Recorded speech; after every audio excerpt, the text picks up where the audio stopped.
Hayatın anlamı nedir? Hayat Allah'ın Ay ismiyle direkt alakalıdır.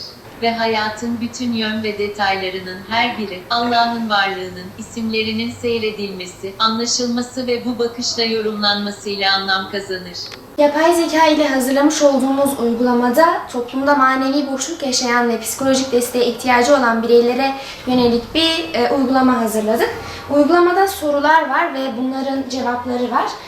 Cevaplar bireyi iyiye ve doğruya yöneltecek şekilde hazırlandı.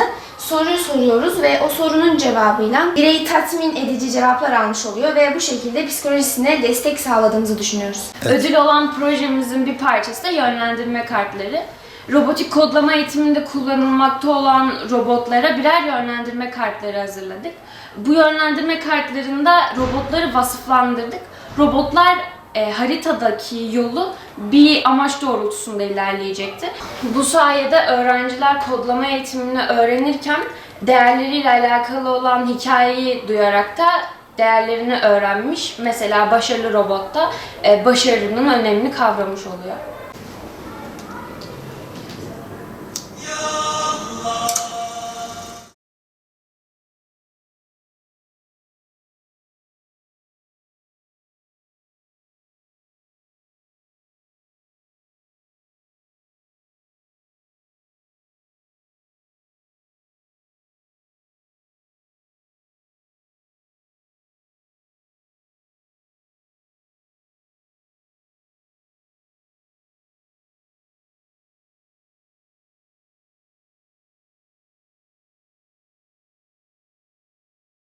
İkinci bir dijital oyunumuz Arkadaşım Ördek.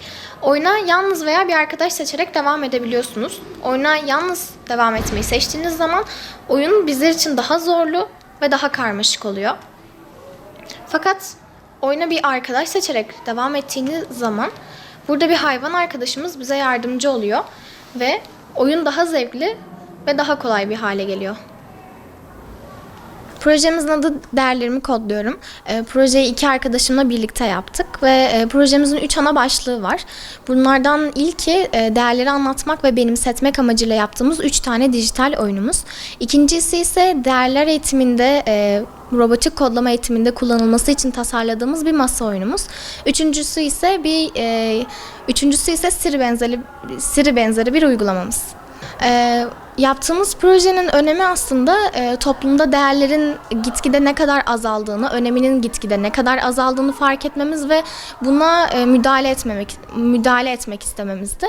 Bugün gençleri teknolojiden, bilgisayardan uzaklaştırmak oldukça zor. Biz de bundan yararlanarak aslında teknolojiyle, bilgisayarlarla birlikte değerlerimizi gençlere benimsetmek istedik. Projeye çok emek verdik ve projemizin buraya gelmesi bizi çok mutlu etti ve gururlandırdı. 388 okul içerisinde birinci olmamız tabii ki bizler için çok büyük bir gururdur. Çok sevindim. Bir İmam Hatipli olarak çok gurur duydum. Bir İmam Hatipli olarak tabii ki ayrı bir gururumuz var. Çünkü bizler yalnızca okulda din eğitimi gören insanlar değiliz. Okulda fen olsun, sosyal bilgiler olsun, benzeri robotik kodlama dersleri dahi görüyoruz. Bu yüzden çok mutlu olduk gerçekten.